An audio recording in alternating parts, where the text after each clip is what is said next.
నమస్తే, welcome to RBN news బులెటిన్లో ముందుగా హెడ్లైన్ చూద్దాం.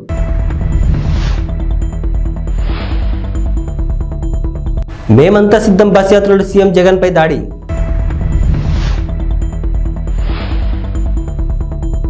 రాష్ట్రాన్ని 5 ఏళ్లుగా పట్టి పీడిస్తున్న శని మరో నెల రోజుల్లో పీడనుంది.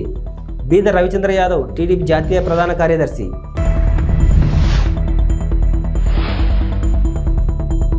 చంద్రబాబు ఫ్యాక్షన్ రాజకీయాలకు మా నాయకుడు భయపడాడు.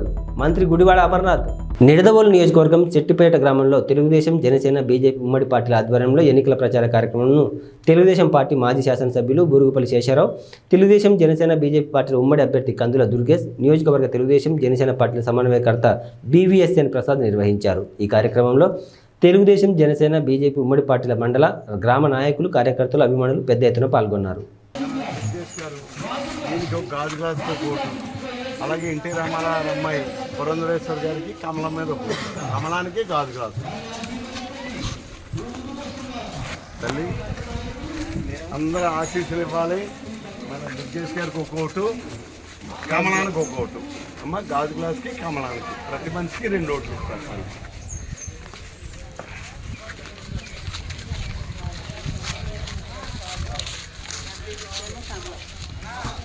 తల్లి ప్రతి ఒక్కరికి 2 ఓట్లు ఇస్తారు. ఒక ఓటు వీరికి గాజు గ్లాస్కి, ఇంకో ఓటు కమలానికి. మన రామారావు అమ్మాయి, ఎన్టీ రామారావు అమ్మాయి. ఏమ్మా తప్పకుండా మంచి చేద్దాం.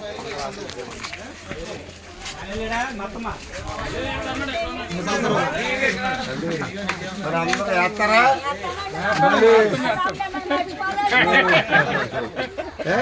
ఒకటి సైకిల్ ఉండదు, గాజు గ్లాస్కి, ఓటు కమలానికి. ఏమ్మా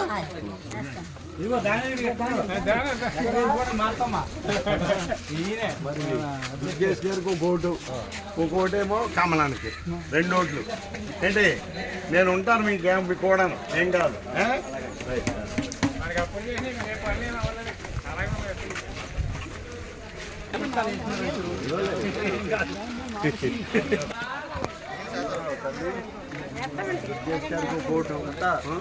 మన ఎన్టీ రామారావు అమ్మాయి ఏమో పార్లమెంట్ పోటీ చేస్తున్నారు, ఆవిడకు ఒక ఓటు. ప్రతి మనిషికి 2 ఓట్లు ఇస్తారు. ఓటు కమలానికి, ఓటు కాదు. తల్లి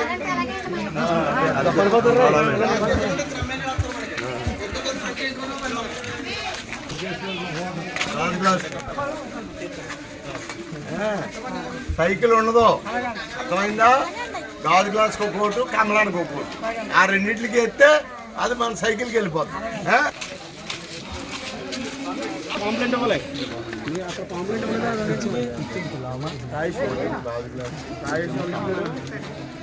అంటే మనం కింద తీసుకున్నారు చేతిలో పెట్టుకుంటాం.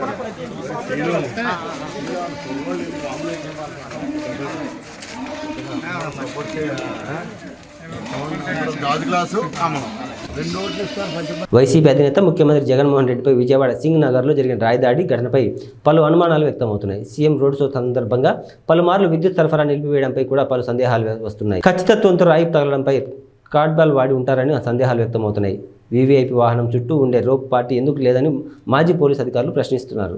విద్యుత్ సరఫరా లేని సమయంలో బుల్లెట్ ప్రూఫ్ షీట్లు వాడాల్సిన సీఎం సెక్యూరిటీ రాయి తగిలిన ఘటన జరిగిన తర్వాత కూడా బస్సు వద్ద జనాన్ని పోలీసులు క్లియర్ చేయలేదు. సమీపంలో ఏవైనా సీసీ కెమెరాలు ఉన్నాయేమని పరిశీలిస్తున్నారు. కాగా జగన్కు రాయి తగిలిన చోట వైద్యులు బస్సులోని 2 సార్లు చికిత్స చేశారు. అంతా అయిపోయాక ప్రభుత్వ ఆసుపత్రికి వెళ్లాలని ప్లాన్ చేశారు. అక్కడ చికిత్స తర్వాత మళ్ళీ కేసరపల్లి క్యాంపుకు జగన్ వెళ్లిపోయారు. కాగా ముఖ్యమంత్రికి తగిలింది స్వల్ప గాయమేనని ప్రభుత్వ ఆసుపత్రి వైద్యులు చెప్పారు. కాగా ఈరోజు బస్ యాత్రకు సీఎం జగన్ బ్రేక్ ఇచ్చారు.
ఏలూరు నియోజకవర్గం 30వ డివిజన్ గౌరవ హరి మరియు గౌరవ రేకపల్లి నారాయణ ఆధ్వర్యంలో కార్యకర్తల సమావేశం జరిగింది. ఈ కార్యక్రమానికి ముఖ్య అతిథిగా మాజీ ఉప ముఖ్యమంత్రి ఆళ్ల నాని పాల్గొన్నారు. ఈ కార్యక్రమంలో పలువురు పాల్గొన్నారు. నమస్కారం. మీతో పాటు మేము వైఎస్ఆర్ పార్టీ కుటుంబ సభ్యులకు మరియు మన ఏలూరు మాజీ ఉప ముఖ్యమంత్రి వర్యులు ఆళ్ల నాని గారు వారికి అలాగే వేదికను అలంకరించినటువంటి పెద్దలకి అందరికీ నమస్కారాలు తెలియపరుచుకుంటూ, నేను ఇంచుమించుగా 90% మంది ఇక్కడ ఉన్నటువంటి ప్రజలు అక్కడికి వస్తారండి. మాకు అక్కడ ఉన్నటువంటి మట్టిగా ఒక 6 కాస్టల్లో ఉంటాయి. శ్రీనివాసరావు గారు అని చెప్పానని. ఇకపోతే మీకు ఏలూరులోని ఎంతో కాలం నుంచి చిరకాలకు కోరిక, ఎవరో గణేమ్మాలకు కానీ ఎవరికైనా సరే, పప్పు ఉమా గారి ఇంటి వెనకాల పార్కు స్థలం ఉంటే అది తెలుగుదేశం గవర్నమెంట్ లో అన్యాక్రాంతం చేయడానికి ప్రయత్నం చేస్తే దాన్ని ఆఫ్ చేసి ఇవాళ అక్కడ చక్కటి హాస్పిటల్ కట్టారు 80 లక్షల రూపాయలు పెట్టి. ఆ ఘనత ఆళ్ల నాని గారు. ఇవాళ మన ప్రియతమ నాయకులు, మన మాజీ ఉప ముఖ్యమంత్రి వర్యులు, ఏలూరు జిల్లా వైఎస్ఆర్ కాంగ్రెస్ పార్టీ అధ్యక్షులు, మన ఏలూరు శాసనసభ్యులు, గౌరవనీయులు పెద్దలు శ్రీ ఆళ్ల నాని గారిని తమ అమూల్య సందేశం వస్తుందో కూర్చున్నాం. ఆళ్ల నాని గారి నాయకత్వం, ఆళ్ల నాని గారి నాయకత్వం. జై జగన్.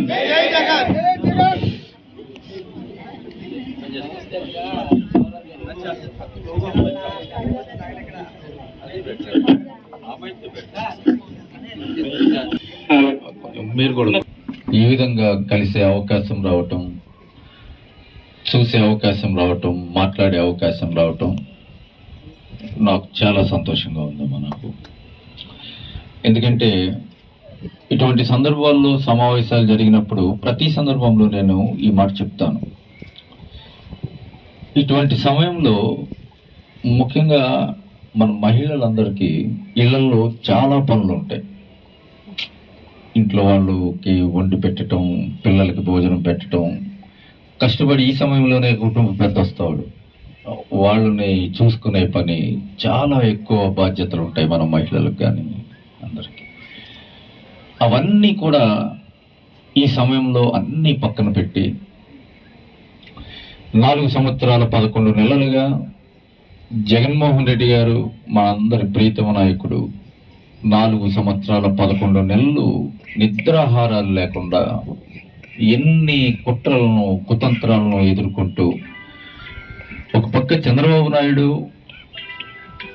ఆయన నాయకులు, కార్యకర్తలు అందరూ జగన్మోహన్ రెడ్డి గారు చేసేటువంటి ప్రతి మంచి పనిని కూడా ప్రజలకు చేరువగా వెళ్లకుండా చేయడానికి ఎన్నో కుట్రలు పన్నుతూ ఉండేవాళ్ళు. ఎందుకంటే ఆ మంచి పనులన్నీ ప్రజలకు చేరువగా వెళ్తే, ప్రజలకు ఆ పథకాలన్నీ సక్రమంగా అందితే ఎక్కడ జగన్మోహన్ రెడ్డి గారిని వారి గుండెల్లో పెట్టుకుంటారు, వారి కుటుంబాలను, వారి పిల్లల భవిష్యత్తును ఈ విధంగా తీర్చిదిద్దుతున్నటువంటి జగన్మోహన్ రెడ్డి గారిని ఆయన వారందరూ కూడా ఎక్కడ శాశ్వతంగా ఆశీర్వదిస్తారో. కర్నూలు జిల్లా తెలుగుదేశం పార్టీ కార్యాలయంలో పార్టీ జిల్లా అధ్యక్షులు నాయుడు అధ్యక్షతన సమావేశం జరిగింది. ఈ కార్యక్రమంలో ఎమ్మెల్సీ రాంగోపాల్ రెడ్డి, రాష్ట్ర ప్రధాన కార్యదర్శి సోమిశెట్టి వెంకటేశ్వర్లు, కర్నూలు ఎంపీ అభ్యర్థి బస్తిపాటి నాగరాజు, శ్రీనివాసమూర్తి, నాగరాజు యాదవ్లతో కలిసి పాల్గొన్నారు. ఈ సందర్భంగా బీద రవిచంద్ర మీడియాతో మాట్లాడుతూ 4 సంవత్సరాల 11 నెలలు వైసీపీ సాగిస్తున్న రాక్షస పాలన ముగిసిందన్నారు. మరో నెల రోజుల్లో ప్రజల కష్టాలు తీరనున్నాయని, ఓదార్పు బస్సు పాదయాత్రలతో ముఖ్యమంత్రి పీఠం ఎక్కిన జగన్ అధికారంలోకి వచ్చాక ఏనాడైనా ప్రజల్లోకి వచ్చారా, ప్రజల సమస్యలు విన్నారా అని అన్నారు. అభివృద్ధి, సంక్షేమం చూసి తనకు ఓటు వేయాలని కోరుతున్న జగన్ రాష్ట్రంలో తాను చేసిన అభివృద్ధి ఏమిటో, టీడీపీ ప్రభుత్వానికి మించి చేసిన సంక్షేమం ఏమిటో చెబితే బాగుంటుందని అన్నారు.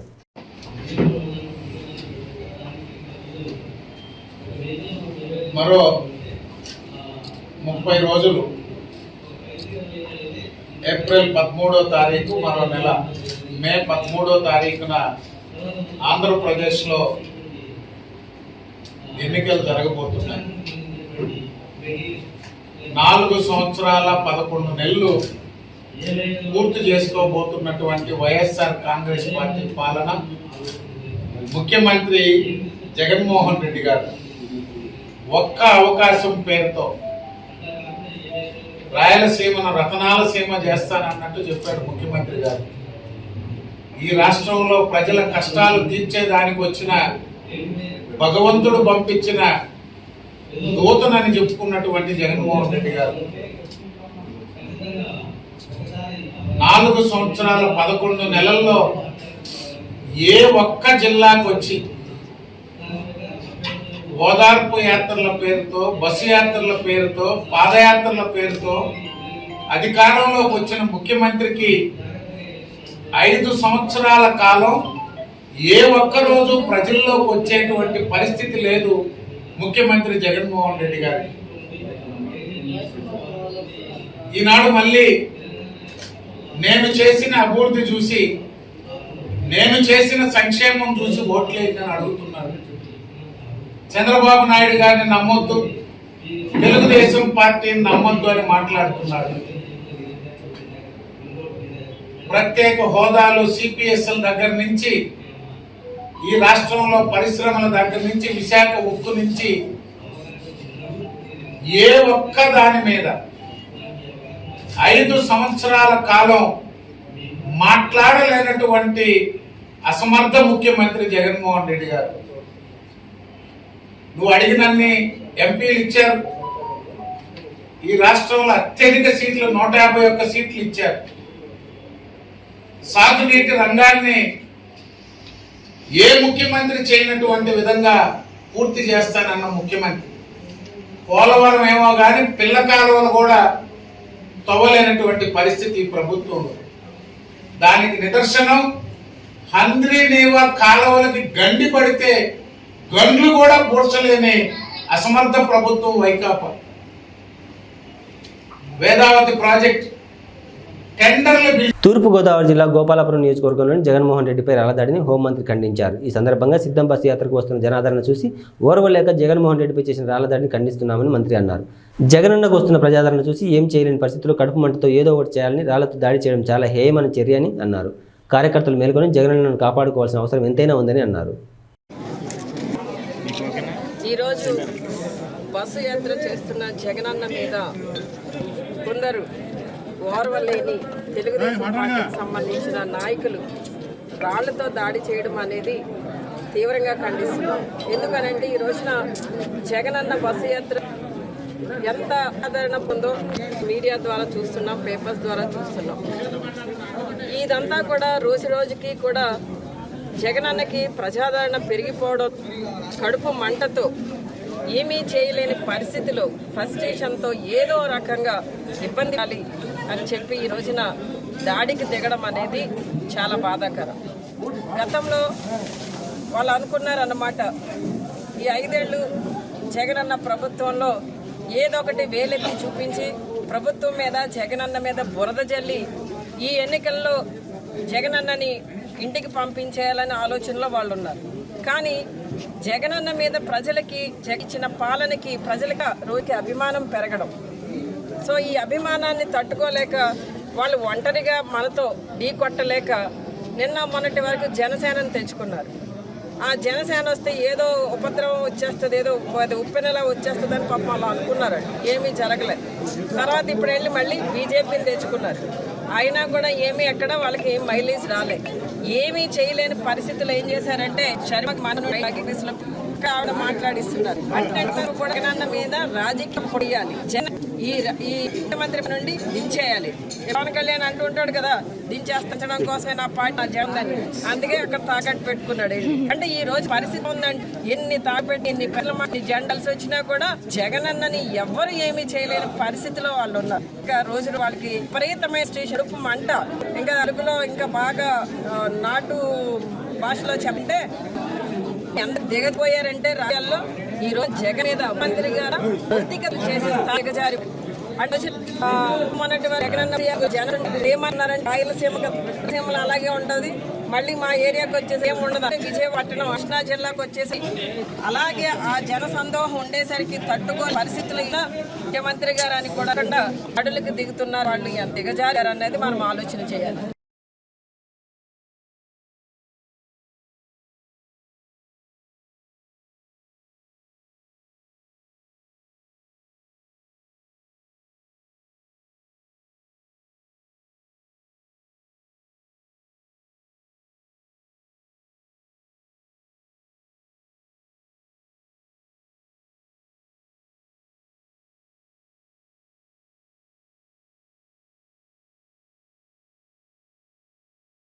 భారత రాజ్యాంగ నిర్మాత డాక్టర్ బిఆర్ అంబేద్కర్ జయంతి సందర్భంగా ఆయనకు అనంతపురం అర్బన్ వైఎస్ఆర్సీపీ ఎమ్మెల్యే అభ్యర్థి అనంత వెంకటరామరెడ్డి ఘన నివాళులు అర్పించారు. ఈ కార్యక్రమంలో అనంతపురం అర్బన్ టీడీపీ అభ్యర్థి దగ్గుపాటి ప్రసాద్ కార్యకర్తలు పాల్గొన్నారు. ఈ సందర్భంగా ఉచిత మజ్జిగ పంపిణీ, అంబేద్కర్ చిత్రపటాన్ని పంపిణీ చేశారు.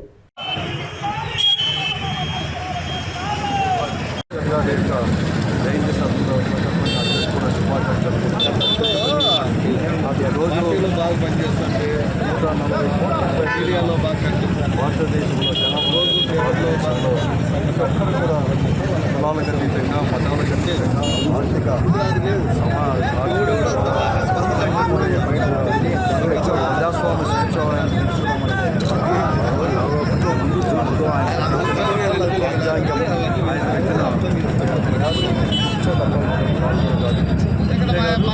అంబేద్కర్ యొక్క ఆశయాలు ఏదైతే ఉన్నాయో ఆ ఆశయాలన్నీ కూడా ఈరోజు మన ముఖ్యమంత్రి జగన్మోహన్ రెడ్డి గారు కూడా కొనసాగిస్తున్నారు.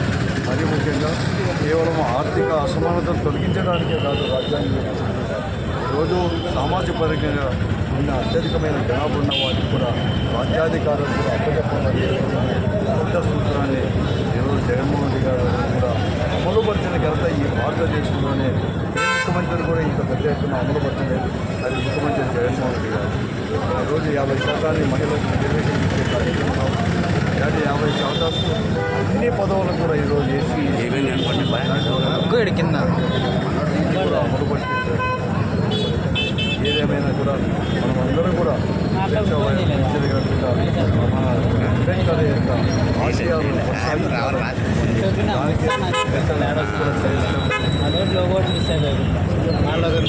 నిర్మాత 133వ జయంతి సందర్భంగా ఇక్కడ నివాళులు అర్పించడం జరిగింది. ఇక్కడ ఆంధ్రప్రదేశ్లో భారత రాజ్యాంగ నిర్మాత అంబేద్కర్ రాజ్యాంగం నడవట్లేదు, రాజారెడ్డి రాజ్యాంగమే నడుస్తూ ఉంది. కానీ ఇప్పటికైనా తెలుసుకొని ప్రజలందరూ మేల్కొని నారా చంద్రబాబు నాయుడు గారిని ముఖ్యమంత్రి చేస్తే వచ్చే రోజుల్లో ఖచ్చితంగా అంబేద్కర్ సార్వత్రిక ఎన్నికల్లో విజయమే లక్ష్యంగా ముఖ్యమంత్రి వైఎస్ జగన్మోహన్ రెడ్డి చేపట్టిన బస్సు యాత్రను విజయవంతం చేయాలని వైఎస్ఆర్ కాంగ్రెస్ పార్టీ ఉభయ గోదావరి జిల్లాల రీజనల్ కోఆర్డినేటర్ మిథున్ రెడ్డి తెలిపారు.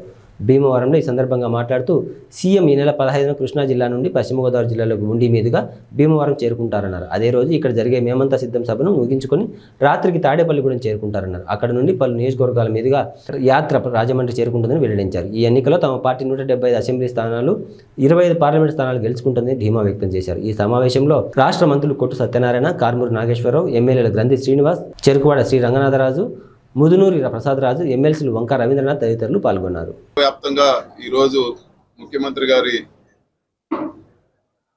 బస్ యాత్ర చాలా విజయవంతంగా జరుగుతూ ఉంది.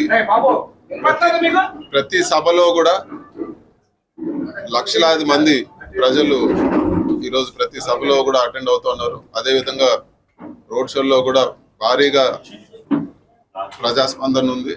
అదేవిధంగా ఈరోజు ఉభయ గోదావరి జిల్లాలకు మన కృష్ణా జిల్లా నుంచి ఎంటర్ అవుతారు. 15వ తారీఖు జిల్లా అధ్యక్షులు రంగనాథరాజు గారు చెప్పినట్లు 15వ తారీఖు మధ్యాహ్నం 3 గంటలకు సీఎం గారి సభ ఉంటుంది భీమవరంలో. దాని తర్వాత తాడేపల్లిగూడెం మీదుగా నైట్ హాల్కి చేరుతారు. తాడేపల్లిగూడెంలో కూడా రోడ్ షో ఉంటుంది. సో సభకు వచ్చే ముందు కూడా భీమవరం టౌన్లో కూడా రోడ్ షో ఉంటుంది. సో ఈ సభను అందరూ కూడా విజయవంతం చేయాలని చెప్పి కూడా మనస్ఫూర్తిగా కోరుకుంటాను. ఆ మరుసటి రోజు తర్వాత మళ్ళీ కూడా రాజమండ్రి వెళ్తారు. మిగతా డీటెయిల్స్ అన్ని కూడా రాబో రోజుల్లో కంప్లీట్గా రూట్ మ్యాప్ కానీ అదేవిధంగా టైమింగ్స్ కానీ పూర్తిగా కూడా సో భీమవరం సభ తర్వాత జరిగే రూట్ మ్యాప్ కానీ టైమింగ్స్ కానీ త్వరలోనే ప్రకటిస్తామని చెప్పి కూడా తెలియజేస్తాను. సీట్లన్నీ అనౌన్స్ చేశారు. ఇంకా దాని తర్వాత మార్పులు అనే ప్రసక్తే ఉండదండి. అన్లెస్ క్యాండిడేట్ బ్యాక్అవుట్ అయితే తప్పితే ఇంకా మార్పులు ఉండవు. ఇప్పుడు ఎలక్షన్ చేసుకోవడమే ఆల్రెడీ. అన్ని ఫైనల్ లిస్ట్ పార్టీ పరంగా ఏదైతే ఉన్నాయో అవన్నీ కూడా ఇడుపుల ఫైల్ అనౌన్స్ చేస్తారు. ఇవన్నీ కూడా confusion. Datla Sridevi memorial trust ద్వారా వేసవిలో ప్రజల దాహార్తిని తీర్చేందుకు చలివేంద్రాన్ని ఏర్పాటు చేయడం జరిగే అభినందనీయమని ఉండి స్వతంత్ర అభ్యర్థి వేటకూరి వెంకట శివరామరాజు తెలిపారు. ఉండి నియోజకవర్గ పరిధిలో కాళ్ళకూరు గ్రామంలో ఏర్పాటు చేసిన మజ్జిగ చలివేంద్రాన్ని ఆయన ప్రారంభించి అనంతరం మాట్లాడారు. ఈ కార్యక్రమంలో దాట్ల శ్రీదేవి మెమోరియల్ ట్రస్ట్ అధినేత డాక్టర్ దాట్ల వెంకటరామరాజు, మాజీ ఎంపీపీ వేగేష్ణ, వెంకట గోపాలకృష్ణరాజు, ఆదిరాజు వెంకట సుబ్బరాజు, అడ్డాల నాగరాజు, నంబూరి దుర్గరాజు తదితరులు పాల్గొన్నారు. ఫోటో ఇస్తాలే.